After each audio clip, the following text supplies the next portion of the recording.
Et voilà, on est rendu au dernier cours du chapitre 5-6, donc cours 8 selon votre calendrier. Et je suis à la page 12 dans vos notes de cours. On fait simplement un exemple au long. Ils sont très longs les exemples de l'estimation, je suis désolé. Et on termine là-dessus. Donc, je vais lire la question d'abord, les deux parties, et je vais faire l'estimation en suivant les étapes de votre page 7. Donc là, ça vaut la peine d'avoir la page 7 d'ouvert aussi. Je vais y faire référence souvent. Donc, parmi 1050 Québécois choisis au hasard, 170 souffrent de dépression. Au niveau de confiance de 98 %, estimons par intervalle de confiance la proportion de Québécois souffrant de dépression. Là, on a l'impression qu'on a beaucoup moins d'informations que pour une estimation de moyenne. Bien, on a besoin de moins d'informations. 1050 Québécois, ça va être important. 170, ça va être important. Niveau de confiance de 98 %, on sait où est-ce que ça va. Ça sert à trouver les Z alpha sur B. Et on va estimer par intervalle de confiance. C'est ça la première question. Proportion. Une estimation de proportion, ça le dit dans la question. Et là, au B, ça sera une question de trouver la taille minimale. Je vais y revenir après. Donc, A. Notre première étape, bien, on fait les 6 étapes de l'estimation par intervalle de confiance. Donc, les 6 étapes, je suis à la page 7 pour les trouver, c'est première étape, information. Donc, je vais juste écrire 1, puis je vais tout de suite écrire A. Donc, information sur la population. Ensuite, B ici, ça va être information sur l'échantillon. Échantillon. Et ensuite, ça va être sur la distribution de Grand P chapeau. Donc, population. Les informations qu'on nous demande, c'est P et N. Donc, moi, je vais donner P je vais décrire P en mots d'abord. Puis ensuite, je vais dire qu'on ne le connaît pas. Donc, P en mots, c'est la proportion de Québécois souffrant de dépression. C'est de ça qu'on parle. Proportion de Québécois souffrant de dépression. Bien, ça, on cherche à le calculer, on cherche à l'estimer, on ne le connaît pas. Donc, deuxième cas, on peut écrire que P est inconnu. Point d'interrogation. Finalement, dans la population, la dernière chose qu'on nous demande, c'est connais-tu la taille de la population? N. Et là, je reviens à ma question. Ma question me dit, parmi 1050 Québécois, j'en ai 170 qui souffrent de dépression. J'ai-tu ma taille de population? Non. La population, c'est les Québécois en général. Donc, je ne l'ai pas. Je dis que c'est inconnu. Ou on peut supposer grande. La population, on va la supposer grande. Right? Parce que ça va nous éviter d'avoir à faire le facteur de correction. Pour l'échantillon, ce qu'on nous dit, c'est ça nous prend P chapeau. Est-ce que P chapeau il est donné dans l'énoncé? Il n'est pas donné expressément, mais on peut le calculer facilement. Parce que P chapeau, c'est la proportion de Québécois souffrant de dépression dans mon échantillon. Et moi, j'ai un échantillon de 1050, il y en a 170 qui souffrent de dépression, bien, c'est mon ratio que je vais calculer. 170 sur 1050. Ça donne, et là, moi, je le mets toujours en décimale. Je vais le mettre en pourcentage si vous voulez, mais je le mets toujours en décimale. Je vais garder 4 décimales. Je vais avoir assez d'espace. 1, 6, 1, 9. Bon, je m'en viens pas pire. Et là, l'autre information qu'on nous demande, c'est N, petit n. La taille de notre échantillon, si on la connaît, c'est 1050. Voilà. Et en C, la dernière question, c'est la distribution de P chapeau. Donc, distribution. Peut-être qu'on ne va pas écrire ça au long à chaque fois. Distribution de P chapeau. La distribution de grand P chapeau, c'est normal, à condition qu'on ait nos 3 conditions. Donc, nos 3 conditions sont N doit être plus grand ou égal à 30, comme d'habitude. Et là, on l'a. NP. Mais là, on ne fera pas NP. Comme vous voyez dans les étapes, là, on dit utiliser P chapeau car P est inconnu en général. Donc, je vais tout de suite écrire NP chapeau. Ça, c'est donc 1050 fois 0,1619. Si vous refaites le calcul, là, vous allez voir, ça donne le 170 qui était là. 170. Ça, c'est plus grand ou égal à 5. Donc, on l'a. Et N fois Q chapeau, qui est 1 moins P chapeau. Mais ça, c'est donc 1050 moins 170. Ça donne 880. mais ça, c'est aussi plus grand ou égal à 5. Donc, on est bien au-delà de ce qu'on a besoin. On peut donc dire que grand P chapeau suit une loi normale par le théorème central limite. Donc, deuxième étape de ma question A. Deuxième étape, c'est la distribution d'échantillonnage et le Z alpha sur 2. Donc, on fait un dessin, comme on nous dit, et on va identifier dessus les valeurs essentielles. Et là, c'est toujours une loi normale, il n'y a pas de loi de student là-dedans. Donc, je fais mon dessin ici. Je vais dire que ça, c'est grand P chapeau et qu'en dessous, j'ai, comme d'habitude, Z. Et là, je fais mon dessin normal. Ça ici, c'est ma moyenne. Ça, c'est donc 0 toujours. Ma moyenne, c'est mu de grand P chapeau. Là, je n'ai pas beaucoup d'espace, mais c'est mu de grand P chapeau.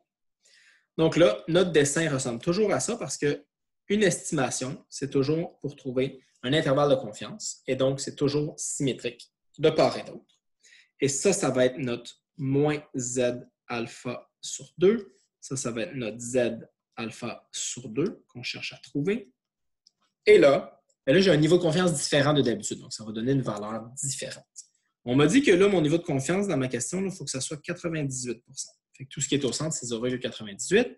Si vous faites du calcul mental assez rapidement, ça va donner 0,01, puis ça va donner 0,01, qui est notre alpha sur 2 de chaque côté.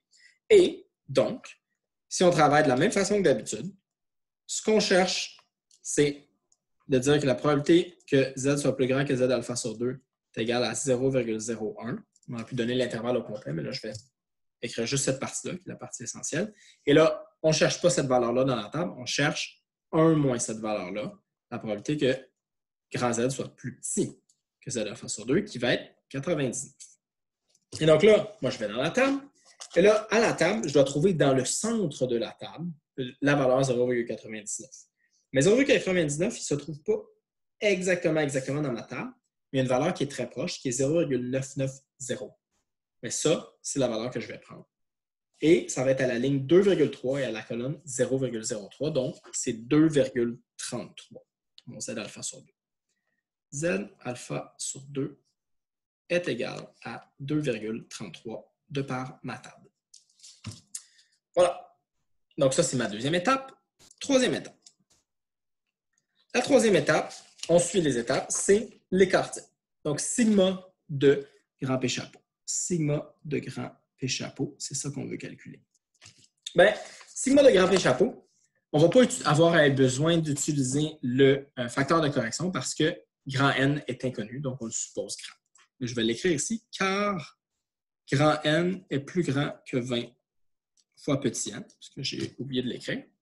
Et là, ben, mon calcul, c'est toujours la même chose, c'est racine de PQ sur N. PQ sur N. Mais là, on va l'approximer parce que P n'est pas connu par P chapeau, Q chapeau, tout ça sur N. Notre P chapeau, on l'a calculé, donc on plug tout ça là-dedans. Ça donne racine de 0,16, 1619 fois 1 moins 0,1619. Tout ça divisé par N qui est 1050. Et donc, notre racine nous donne environ 0,0114. Et là, comme je vous avais dit avant, gardez vos décimales, gardez ça dans votre calculatrice. C'est beaucoup plus facile. Étape 4, c'est, selon notre liste d'étapes à la page 7, c'est la marge d'erreur. Même calcul toujours. La marge d'erreur, est égale à Z alpha sur 2 fois le sigma P chapeau qu'on vient de calculer. Et donc, ça donne 2,33 fois 0,0114. Et donc, ça donne environ 0,0265. Environ 2,65 %. C'est ça notre marge d'erreur. All right. À l'étape 5, on construit l'intervalle de confiance. Donc, intervalle de confiance, comme d'habitude, c'est les mêmes étapes que pour l'estimation de moyenne. P est dans l'intervalle suivant. C'est toujours P chapeau moins E, P chapeau plus E. Et donc, dans notre cas ici à nous, ça donne 0,1619 moins 0,0265. Vous avez remarqué que j'ai gardé 4 décimales, comme pour les probabilités. C'est ce que je vous conseille de faire. 0,1619 plus 0,0265. Et là, en faisant mes calculs, vous pouvez donner tout de suite la réponse. Vous n'êtes pas obligé de mettre autant de démarches dans vos calculs. 0,1354, point virgule, 0,1884. Si je n'ai pas fait d'erreur, ça devrait donner ça. Et donc, il nous reste seulement l'étape 6, qui est l'interprétation. Vous allez voir, l'interprétation suit à peu près la même interprétation. C'est, il y a niveau de confiance, pourcent de chance, que le pourcentage, le vrai pourcentage de la population, se situe dans l'intervalle ça. Donc, on fait à peu près la même chose. Et là, j'ai une belle petite phrase qui est, il y a 98% de chance, qui est notre niveau de confiance, que la proportion, ou le pourcentage, moi j'aime mieux la proportion dans notre situation, c'était de Québécois souffrant de dépression, donc la proportion de Québécois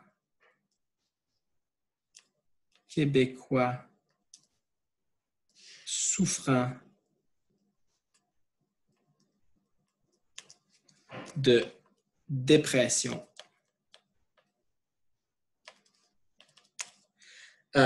se situe entre les deux pourcentages. Donc, se situe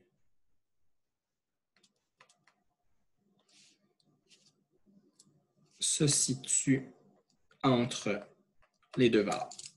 Je vais le mettre en pourcentage pour le fun. 13,54% et 18,84%. Et c'est correct de parler de proportion en termes de pourcentage. C'est la même chose. Il nous reste un peu d'espace pour notre question B. Donc, je vais revenir. Question B, c'était la chose suivante. On nous demandait quelle est la taille minimale d'échantillon qu'il faut employer pour obtenir une marge d'erreur de 1% à ce niveau de confiance. Donc, même niveau de confiance, marge d'erreur change. Et là, on veut savoir le N. Donc, je n'ai pas besoin de tout refaire, là. Tout ça, c'est la même chose, ou à peu près. Le N est inconnu, mais ça ne change pas que s'il est quand même assez gros, ça va respecter tout ça. Le dessin est la même chose parce que j'ai le même niveau de confiance. Ici, ça va changer parce que le N va changer. Ça ici, ça va changer parce que justement le N va changer. Et on reprend ce calcul-là qu'on faisait en 2 étapes, on le fait en une seule étape. Donc, on met tout ça ensemble pour trouver le N. Donc, ça, c'est pour le B. Là, ce qu'on nous dit, c'est, on garde le même niveau de confiance, donc on va garder tout de suite le même Z alpha sur 2. Ça ne change pas. Parce que même niveau de confiance.